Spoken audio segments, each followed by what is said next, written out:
Добро вечер. Време е за урбаните вести.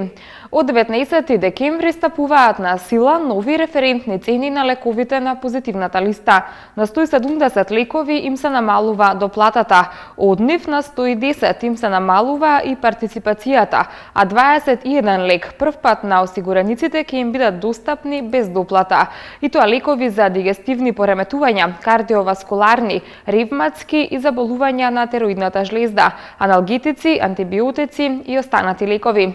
Со оваа информација ги започнуваме денешните урбани вести, а во продолжение погледнете што останато подготвивме за денеска.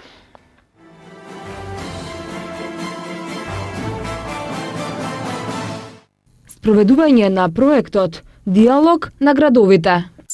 Избрани најдобрите трговски објекти за 2013 година. Новини на пазарот за електрична енергија. Стопанската комора на Македонија ќе помага при вработување на лица со инвалидитет.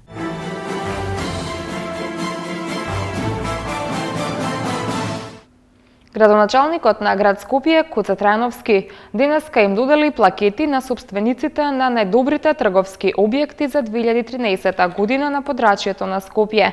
И оваа година најлоша услуга на потрошувачите им даваат маркетите, а најдобра парфимериите. Агенцијата за мистери шопинг смотри сврчи градот Скопје по 7 пат спроведува истражување при кое беше испитувана квалитетот на услугата во трговските објекти. Во истражувањето кое се одвиваше од 1 до 30 ноември биле направени 900 посети во 7 категории. Во истражувањето кое се одвиваше од 1 до 30 ноември биле направени 900 посети во 7 категории трговски објекти, од кои 3 пати се испитувала услугата во еден трговски објект, за како што истакна директорот на Агенцијата за мистери шопинг Марко Радоњик, да се добие вистинскиот впечаток за услугата која се добива. Тајните купувачи ги анализирале услугите на 7 категории трговски објекти: апарати за домакинство, бела техника и се за дома, модни додатоци и накид, компјутерска, аудио, видео и телекомуникацијска опрема, парфимерии и козметика, салони за мебел и канцелариска опрема, супермаркети и бутици, според однапред утврдени критериуми. Односно испитувани се следниве стандарди: изглед на продажното место, прв контакт со вработените, услуга на вработените, продажни вештини, завршен контакт и задоволство од купувачкото искуство. Наградата во категоријата салони за мебел и канцелариска опрема ја доби салонот за мебел Леснина Ми.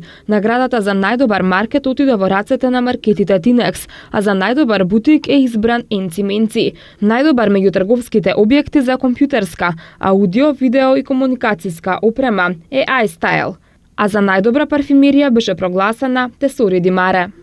Плакетата за најдобар бренд на територијата на град Скопје за модни додатоци и накид му припадна на брендот Sigma, а во категоријата најдобар трговски објект за апарати за домакинство и бела техника за најдобри беа прогласени Time S. Како што истакна директорот на Свотри Срч Марко Радоњик, најлош квалитет на услуга се забележува во супермаркетите, а најдобар во парфимериите. Сепак, според добиените податоци, сите трговски објекти треба да поработат на првиот и последниот контакт со купувачот, односно слаба страна на сите им се поздравувањето и заблагодарувањето. Резултатите оваа година повторно почнуваат да се качуваат по минатогодишните резултати кои што бележаа пад од 2012 од 2013 година. Вкупниот резултат на квалитетна услуга во сите испитани трговски објекти е 77,29%, што представува задоволителен резултат според Светската асоциација за мистери шопинг. Завршниот контакт е традиционално најслаба категорија. Вработените од кои ќе завршат работата и од кои ќе го услужат купувачот не осеќаат потреба дека треба да му се заблагодарат или да го поздрават при заминување, односно не го комплетираат впечатокот кој. Целта на ова истражување е зголемување на квалитетот на услугите на трговските објекти по пат на мистери шопинг, а како што нагласи градоначалникот на град Скопје Гоце Трајановски, градот и понатаму ќе биде поддржувач на вакви проекти, ако тоа значи дека со тоа ќе се подобри целокупната слика за Скопје.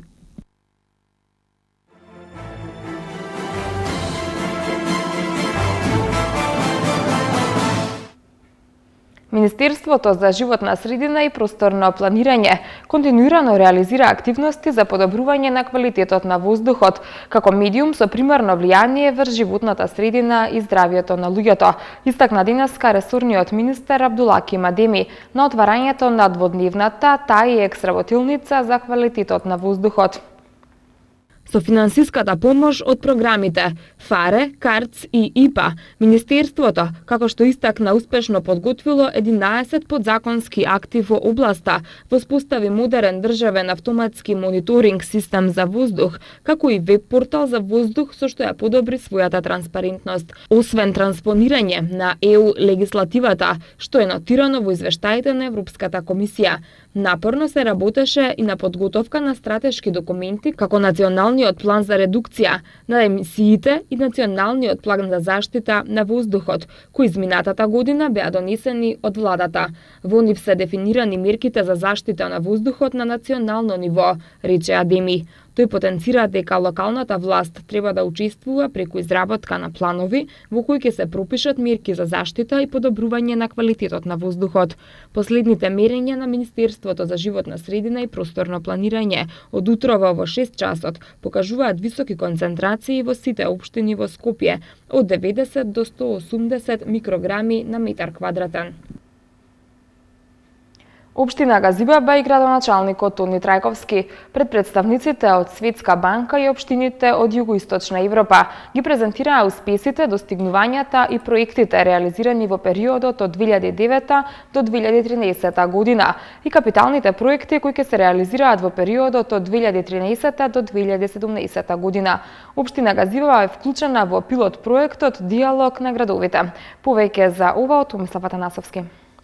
Градоначалникот на општина Газибаба Тони Трајковски имаше свое обраќање пред учесниците на форумот и работилницата поддржани од Светска банка по програма за урбано партнерство за проектот Диалог на градовите, во кој учествуваа представници од земјите од југоисточниот регион, каде ги презентираше сите активности на локалната самоуправа. Воедно ги запозна гостите со основните карактеристики за општината, опишувајќи ги пионерските чекори на Газибаба, се до стабилна локална самоуправа, која е пример не само во градот Скопје и Република Македонија, туку и пошироко. Општина Газибаба е вклучена во пилот проектот Диалог на градовите за самопроценка на урбаните сервиси и инфраструктура, кој ќе има возможност на општините податоци и информации од сите аспекти на урбаниот развој, општинските финанси и урбаната ревизија. Реализацијата на агендата на приоритетите се спроведува преку 13 програми. Овие програми ги усвојуваат советниците и, како што напоменав, при креирање на програмите активно земаат учество сите чинители кои што се на територија на општина Газибаба. Проекти кои што се во период, така наречен, медиум или до 5 години, тука имаме неколку локални патишта кои што се реализира со поддршка од Европската банка за обнова и развој и Светската банка. Должината е околу 11 километри, близу 1 милион евро. Изградбата на водоводна мрежа, која што партнерски ја работевме со градот Скопје, исто така околу 1 милион евра. Изградба и реконструкција на улиците, каде што покрај изградбата на улиците опфаќаше тука и соодветна комунална инфраструктура под улицата. Значи, таа е близу 1 милион евра, 980.000 евра, кој што го работевме партнерски со градот Скопје. Општина Газибаба има околу 75.000 жители. Значи, овдека се работи ова инвестиција за близу 20.000 жители, кои што добива нова фекална канализациона мрежа. И ова инвестиција се работеше неколку години. Гасификацијата активно се работи на овој проект заедно со владата на Република Македонија, а воедно општина Газибаба е една од ретките општини каде што веќе голем дел од компаниите користат гасификациона мрежа. Во долгорочниот проект е и изградбата на училиштето во Железара, кое што веќе го градиме и сметам дека за некаде максимум година и 8 месеци треба да се реализира. Во многу голема мера придонесовме да се забрзат постапките, транспарентноста и овој процес во голема мера придонесе за големиот број на инвестиции кои што се во Република Македонија. Градоначалникот Тони Трајковски упати голема благодарност до сите субјекти, градот Скопје и владата на Република Македонија и другите релевантни и реномирани институции кои даваат особен придонес за поквалитетен развој на општината.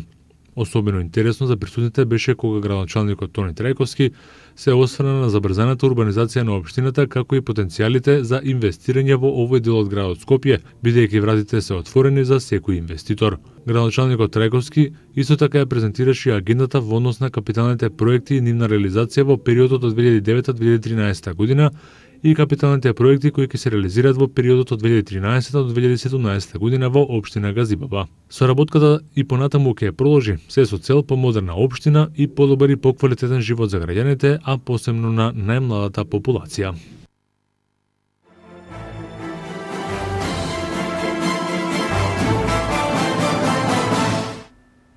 Сите 222 идни квалификувани потрашувачи се подготвени за либерализацијата на пазарот на електрична енергија, што треба да се случи на 1 април идната година, смета председателот на Регулаторната комисија за енергетика Димитар Петров.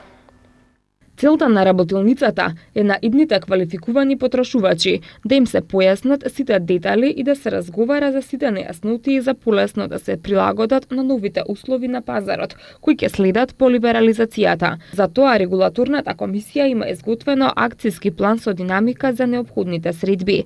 Петров нагласи дека и енергетските компании се доволно информирани и оти преземаат активности во насока на реализирање на либерализацијата во предвидениот рок. Посочи дека Регулаторната комисија за енергетика внимателно го следи процесот на либерализација и евентуалните проблеми кои би можел да ги предизвика. Регулаторната комисија за енергетика на Република Македонија почна со една активност која што е во согласно со акциониот план за либерализација на пазарот на електрична енергија, кој што ќе потсетам дека го донесовме на 39 оваа година и кој што во суштина представува временска рамка со точно утврдени обврски за сите заинтересирани страни, поготово оние кои што се вклучени во процесот и кои што треба да ги овозможат сите предуслови за да започне овој процес, со овие утврдени обврски, значи за да процесот онака како што го замисливме на 1 април 2014 година започне, односно сите оние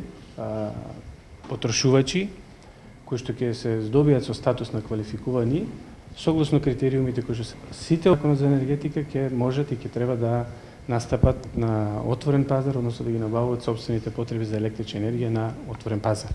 Регулаторната комисија потенцира дополнително ќе им помогне на јавните претпријатија и на сите општествени институции и установи, чии сопственици се владата, министерствата, град Скопје или општините, при дефинирањето на условите, потребите и форматот на кој начин ќе се одвива процесот на јавната набавка на електрична енергија, односно за начинот и постапката за распишување на тендерите за набавка.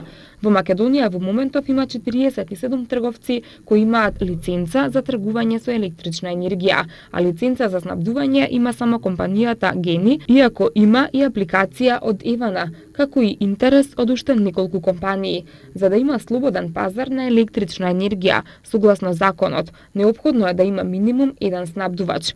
Македонија е лидер во либерализацијата на пазарот на електрична енергија во регионот. Од јануари 2008 година либерализиран е пазарот за големите потрошувачи или околу 25% од вкупниот пазар. Од 1 април 2014 година ќе се либерализира пазарот за 222 компании кои имаат над 50 вработени и приходи од 10 милиони евра годишно. А од 1 јануари 2015 година и за тарифните потрашувачи, со што пазарот целосно ќе биде либерализиран. Во тарифните потрашувачи влегуваат домакинствата и помалите компании, кои и по либерализацијата ќе имаат избор дали да бидат снабдувани по регулирани цени или на слободниот пазар. Министерот за труд и социјална политика Диме Спасов и председателот на Стопанската комора на Македонија Бранко Азески денеска потпишаа меморандум за соработка со кој се уредува вработување на лицата со инвалидност. Подпишавме меморандум за соработка со кој се уредуваат активностите кои ќе се преземат во наредниот период, а особено за вработување на лицата со инвалидност и подобрување на нивната социјална интеграција. Обезбедувањето поддршка е во насока на формирање на посебен фонд во кој ќе се прибираат средства од страна на членките на Стопанската комора. Средствата ќе се користат за лицата со инвалидност и лицата кои се наоѓаат во социјален ризик, истакна Спасов. Министерот Спасов му се заблагодари на Азески за, како што кажа, конкретната поддршка и изразината хуманост што Стопанската комора ја дава за овие лица. Азески рече дека Стопанската комора на Македонија, како општествена одговорна бизнис заедница, се вклучува и во обезбедувањето на социјалната заштита на работниците, со акцент на соодветна застапеност на одредени групи работници. Со меморандумот што денеска го потпишавме, домашните компании преку комората се вклучуваат во заедничко решавање на проблемите во насока на обезбедување адекватна поддршка на лицата со инвалидност и лицата кои се наоѓаат во социјален ризик, рече Азески, истакнувајќи дека вклучувањето на Стопанската комора на Македонија како најголема и најбројна бизнис асоциација во Македонија е со цел вработување на лицата со инвалидитет, нивно работно оспособување за практична работа за определени работи, согласно потребите на работодавецот. Кошаркарите на МЗТ Скопје го совладаа лидерот во АБА лигата тимот на Црвена звезда со 65-58. Арсенал, Бајерн Минхен, Манчестер Сити, Барселона, Милан, Атлетико Мадрид и Галатасарай Челси се најинтересните двојки во осмина финалето во лигата на фудбалските шампиони. Повеќе за спортските вести по рекламите.